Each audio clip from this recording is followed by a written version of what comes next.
This looks like a kitchen pod, doesn't it? I have to remember, this is a student kitchen pod, remember? So the washing up has all been done.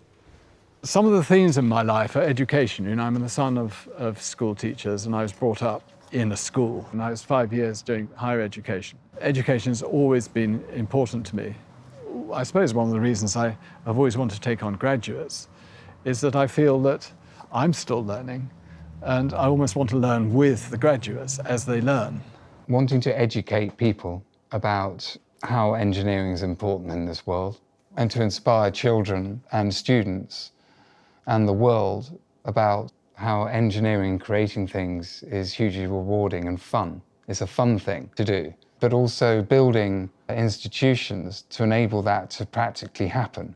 Absolutely amazing. And the thing is that there are a very limited number of engineering graduates being produced in Britain. So I went to see Joe Johnson, and he said, well, if that's the problem, why don't you start your own university? Which is precisely what we did. What I think we can do here is that 3 days of the week, they're working with what I think are the best scientists and engineers in the world, working on live projects, live research that's happening. So they're being inventive, they're inventing on new technology, they're developing new products and gaining the experience from that, and they're gaining the experience of working with real practitioners. You know, what could be more exciting than that as an undergraduate? So the idea of this is it's a clubhouse, and the idea is it's a place where the students can go and where students and everyone else can mix. So what you can see is what we call a pod. I didn't want a student block. I wanted students to be individuals, having their own house, their own apartment.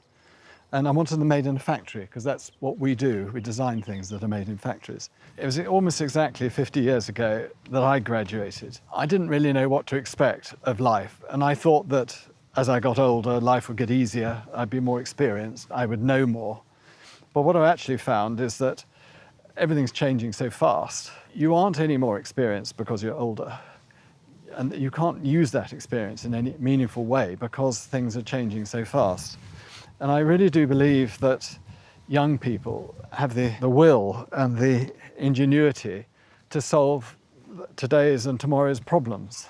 I mean, I've observed that not only through the graduates who come to work for me, but also through the James Dyson Award, which is an international competition for students around the world to solve a problem. One of the interesting things about the James Dyson Award, which has been going for 10 or 15 years now, is that they're either products that help the disabled or they're ecological products that help the environment. And our own students in our own university here want to do these sort of projects. And they're fantastic contributors, and they're inventing things already. Young people have that drive to solve those sort of problems. And our first cohort, who started 4 years ago, a graduate in September. And it's a great occasion, a very emotional occasion. I'm very much looking forward to it. I haven't got a mortar ball to throw up in the air, but I'm sure they'll have one.